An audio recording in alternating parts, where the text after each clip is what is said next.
When we talk about climate justice, we're talking about racial justice, food justice, economic justice, health justice, housing justice, agricultural justice. These are our climate solutions. These are the projects of the people's climate justice budget. A farm is not an entity by itself. A community gains so much from a farm. A farm is part of the local ecosystem. The community right there is dependent on that farm doing better practices for clean water, for clean air. Hey, I'm Wes Gillingham. I'm Associate Director with Catskill Mountainkeeper and also a farmer. New York is one of the major agricultural producing states, but we are actually made up of many small farms, family-owned farms. And that's the future of agriculture, given the climate crisis we are facing. The small farms and organic farms and agroecology and different ways of method. The industrial model is not working for the planet. We have an opportunity to really lift up small farms that have been left out of the support system on the national level. Most of the support for agricultural operations in the U.S. go to major grain producers. A lot of it not going for food. It's created a farming system where we're using larger swaths of land and more chemicals, fertilizers, which have a huge carbon footprint because it comes from natural gas. And those fertilizers, it's like you and I living on Slim Fast or some diet pill. If you look at the full life cycle analysis, you get a farm to switch over to organic, you're talking about a 30% reduction in emissions. My name is Katie Balden. I use she, her pronouns, and I'm the policy manager with the Northeast Organic Farming Association of New York.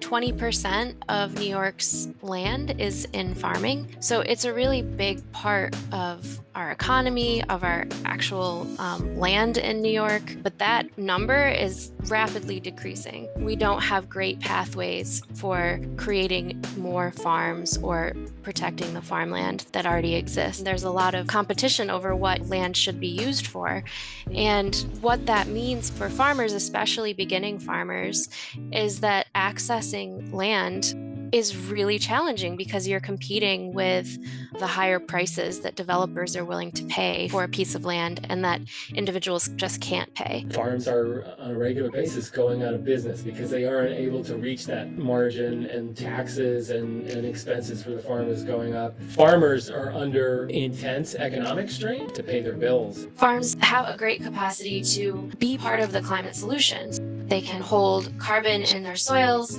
and really practice soil health as a core part of their farming system. And many of New York's farms are already doing that. But where support is really needed is in helping them make some of those investments in some of those changes. And then also, compensating farmers for the changes that they've made on their own dollar. Most farms in the Catskills, they have their hay field or their production field, but then they've got this back 40 lot. You can have trees sequestering carbon, but we need a helping hand because a farmer can't just afford to do that. In the early 2000s, our farm experienced 3 major floods. That's a really scary thing. Emergency funds to deal with, like what just happened in Vermont in the last year around flooding, so farmers could access emergency funding right away. That would make a huge difference. Another thing is enabling those same farms that are on the river bottom to have some funding to do riparian buffers, to put tree crops and things to hold the soil in, or to slow the water down in a flood zone. There's a whole host of things that we can be doing. We need to start doing this stuff now. I can't just flick a switch and have a whole new cropping operation. If I'm talking about doing agroforestry, I'm talking about planting trees, and it's 5-10 years before there's any return there. That's why we're asking for $1 billion in the Climate Action Fund right now, because if we can get the state to give a little bit of funding for projects so farmers are doing the right thing, all the communities around that farm are benefiting from it. So right now in New York, there's 2 pilot programs being started up. They're calling for payment for ecosystem services. This is the idea of making monies available for farms to use real important conservation practices on their farm and getting access to farmland for new farmers and the BIPOC community that has historically been pushed away from funding and support systems to really take the land and create food for our society. Healthy food, not highly processed, toxic food. It's time for the state to step up and really help people make this adjustments to a more resilient farming community. We have the capacity as farmers to take that into consideration in our production and actually make the world a much better place.